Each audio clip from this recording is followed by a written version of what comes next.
More than 1,100 former Department of Justice officials are calling on Attorney General William Barr to resign after his department lowered the prison sentence recommendation for Roger Stone, a longtime ally of President Trump, in a move that's led to accusations of political interference. In a letter released Sunday, the former DOJ officials, who have worked across Republican and Democratic administrations, wrote that Barr's intervention in the Stone case has tarnished the department's reputation.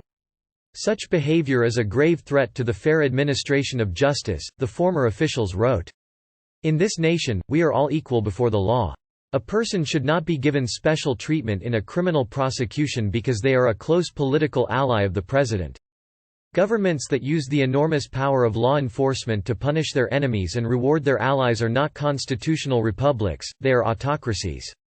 On Monday, the U.S. Attorney's Office in Washington had recommended a prison sentence of up to 9 years for Stone's 2019 conviction on charges including making false statements to Congress and witness tampering. On Twitter, Trump said the sentencing recommendation amounted to a horrible and very unfair situation. But then on Tuesday, the Justice Department intervened, ordering a new sentencing memo and calling for lighter punishment. A senior DOJ official told NPR that officials were shocked at the original recommendation.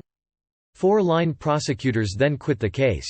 The next day, Trump congratulated Barr on Twitter for taking charge of the Stone case. To Julie Zebrak, who's among the former DOJ officials who signed the letter, Barr's behavior shatters a cardinal norm that has been in place for decades, that the Justice Department's prosecutorial decisions should not be influenced by the White House. Zebrak told NPR that Barr's move sent shockwaves through the former DOJ alumni. She added, "We are all watching in a really rapid and terrifying way the undermining of the department and the diminishment of the rule of law. We have to sort of speak up and speak out when we can." A spokeswoman for the Department of Justice declined to comment. Stone is set to be sentenced on Thursday. It will ultimately be up to U.S. District Judge Amy Berman Jackson, who presiding over Stone's trial, to hand down his punishment. Barr has denied discussing with Trump the decision to intervene in the Stone case.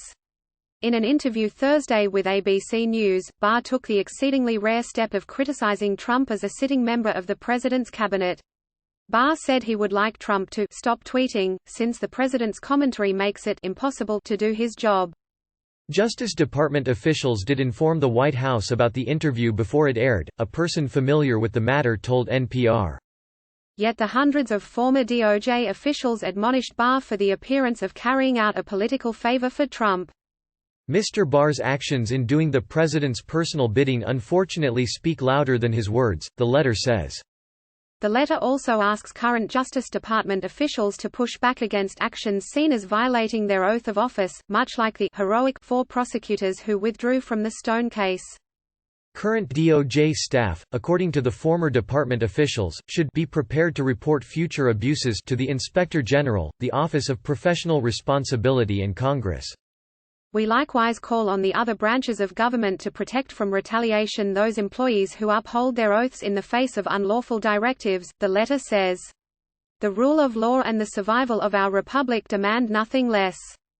The letter was organized by the non-profit legal organization Protect Democracy, which in the past said that Trump's conduct described in the Mueller report would be sufficient for felony charges for obstruction of justice. Barr is scheduled to testify in front of the Democratic-controlled House Judiciary Committee on March 31. NPR's Ryan Lucas contributed to this report.